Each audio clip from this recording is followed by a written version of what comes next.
अस्सलाम वालेकुम स्टूडेंट्स, उम्मीद करता हूँ सब खैरियत से होंगे। आज का हमारा टॉपिक है आर्चिमेड्स प्रिंसिपल एंड प्रोडक्ट। सबसे पहले हम पढ़ेंगे क्या होती है स्टेटमेंट। लॉ क्या बताता है, आर्चिमेड्स का लॉ हमें क्या बताता है।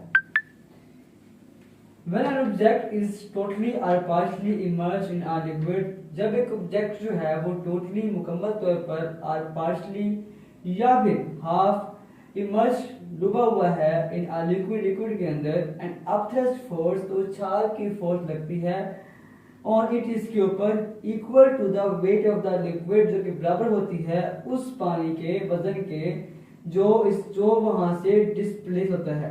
जी बच्चों कि ये कहता है हमें कि एक ऑब्जेक्ट जो पानी के अंदर होता है, हाफ या पूरा अंदर होता है, ठीक है, तो उसके ऊपर क्या होता है, तो उसके ऊपर एक उछाल की फोर्स लगती है, अपथ्रस्ट की फोर्स लगती है, जो क्या करता है, जो कि उस ऑब्जेक्ट के वेट के पानी को पलट जाता है जहां पे वो ऑब्जेक्ट होता है। इसको बोलते हैं आर्चिमेड्स का प्रिंसिपल।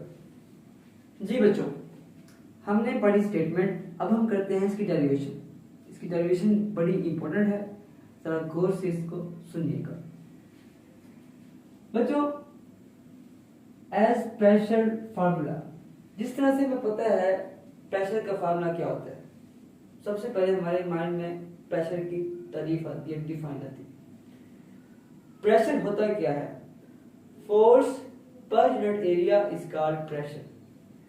इस सतह पर अमुदन अमल करने वाली फोर्स को प्रेशर कहते हैं। किसी एरिया पर अमुदन अमल करने वाली फोर्स को प्रेशर कहते हैं। तो यहाँ पे प्रेशर का फॉर्मूला क्या है, P = F/A। The force in term of pressure. अब बच्चों यहाँ पे जरा देखते हैं कि दो तरह की फोर्सेस अमल कर रही है। एक ऑब्जेक्ट जो है वो सेंटर पे है, बड़ा वाटर के अंदर है, पानी के अंदर है, इसके ऊपर दो फोर्स अमल कर रही है। एक नीचे अपथ्रस्ट की उछाल की फोर्स अमल कर रही है, और एक ऊपर से पानी की जो लिक्विड है उसकी फोर्स अमल कर रही है। ठीक है बच्चों, अब हम कहते हैं कि जो प्रेशर है इन टर्म ऑफ फोर्स, क्या करते हैं, प्रेशर को इन टर्म ऑफ फोर्स लेते हैं। तो F = बच्चों क्या आएगा, PA आएगा। F यहीं पे रहेगा, A यहाँ पे रहा है डिवाइड, यहाँ पे जाके आएगा मल्टीप्लाई। F = PA। अब we know that pressure with depth. बच्चों हम पढ़ चुके हैं कि जो प्रेशर है वो गहराई के साथ क्या होता है, इंक्रीज होता है, बढ़ता है। तो इसलिए जो P = है वो ρGH, ये उसके लिए है। अगर हम गहराई में जाते हैं तो प्रेशर क्या होता है, वो बढ़ता है।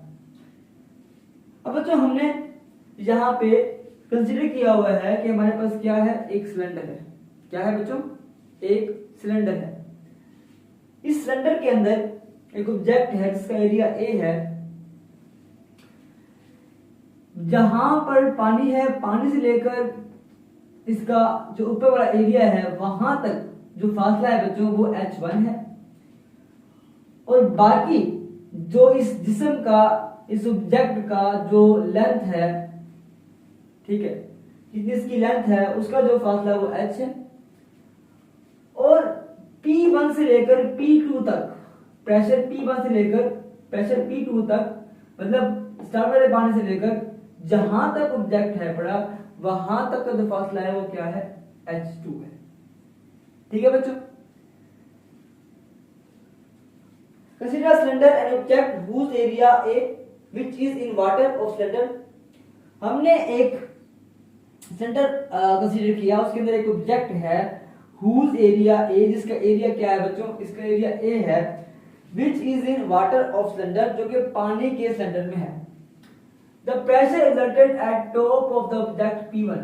बच्चों जो प्रेशर लग रहा है at the top वो P1 है, और इसकी हाइट कितनी है बच्चों, ये H1 है।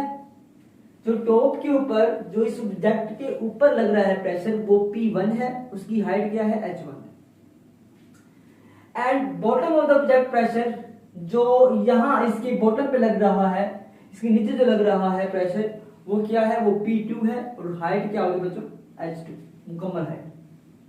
ठीक है बच्चों, तो प्रेशर P2 एंड हाइट क्या होगी, H2 होगी। बच्चों प्रेशर का फॉर्मूला हमने यहाँ पे देखा था डेप्थ के साथ, P equal to rho G H. अगर हम बात करेंगे P1 के लिए, तो यहाँ पे रो जी एच 1 और P2 के लिए रो जी एच 2।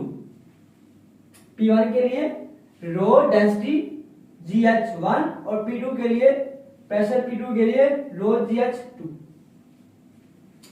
तो जो हाइट होती है यहाँ पर, उसको हम H2 माइनस H1 करेंगे, H is equal to H2 minus H1 होगी।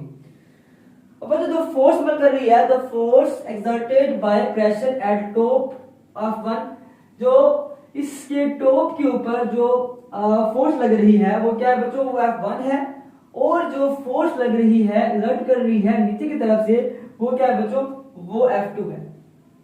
दो फोर्स वर्क कर रही है बच्चों, एक F1 की फोर्स वर्क कर रही है और एक F2 की फोर्स वर्क कर रही है। ऊपर जो है वो F1 लग रही है, नीचे क्या है बच्चों, F2 लग रही है। F1 इज इक्वल टू बच्चों क्या बनेगा, P1A1 और F2 के लिए P2A। ठीक है बच्चों, यहाँ पे F is equal to P हमने निकाला था ना। अब ऊपर वाले एरिया के लिए F1 है, तो इसलिए F1 P1A, और नीचे वाले के लिए F2 is equal to P2A। अब P1 हमने निकाला था, P1 किसके बराबर है, वो है रो GH1 के बराबर। प्रेशर इन डेप्थ के साथ बच्चों, जो हमने कहा कि प्रेशर जो होता है वो डेप्थ के साथ इंक्रीज होता है, बढ़ता है, तो इसके लिए P1 is equal to row GH1 हो गया ना। तो यहाँ पे P1 जो था वो रो GH1 आ गया, और यहाँ पे P2 के लिए रो GH2 आ गया। क्लियर है बच्चों? ठीक है। अब बच्चों यहाँ पे देखिए जरा, ऊपर और नीचे जो फोर्स लग रही है उसमें क्या हो रहा है, अपोजिट लग रही है, एक दूसरे के मुखालिफ फोर्सेस लग रही है। ऊपर की फोर्स नीचे की फोर्स एक दूसरे के मुखालिफ लग रही है, तो इसलिए क्या बनेगा, तो force are opposite to each other. So हम ये कहेंगे कि F2 माइनस F1, F2 में से F1 जो है वो माइनस हो रही है, डिफरेंस आ रहा है, क्योंकि फोर्सेस क्या है, एक दूसरे के अपोजिट है। सो यहाँ पर जो F2 की वैल्यू है वो पुट कर देंगे, और जो F1 की वैल्यू है वो पुट कर देंगे।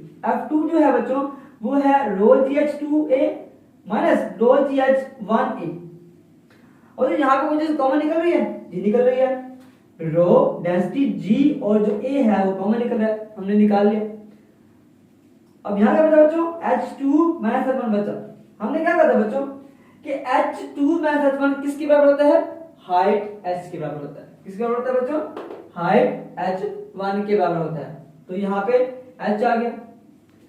अब बच्चों यहाँ पे रो GAH बन गया। अब A और H की बात करते हैं बच्चों। जो A होता है वो होता है एरिया, और H क्या है, ये हाइट है।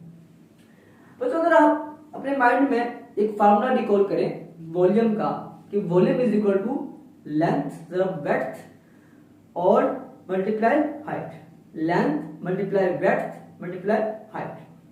अब हाइट बच्चों यहाँ पे H आ गई, और ब्रेड्थ और लेंथ जो है वो बराबर होती है एरिया की।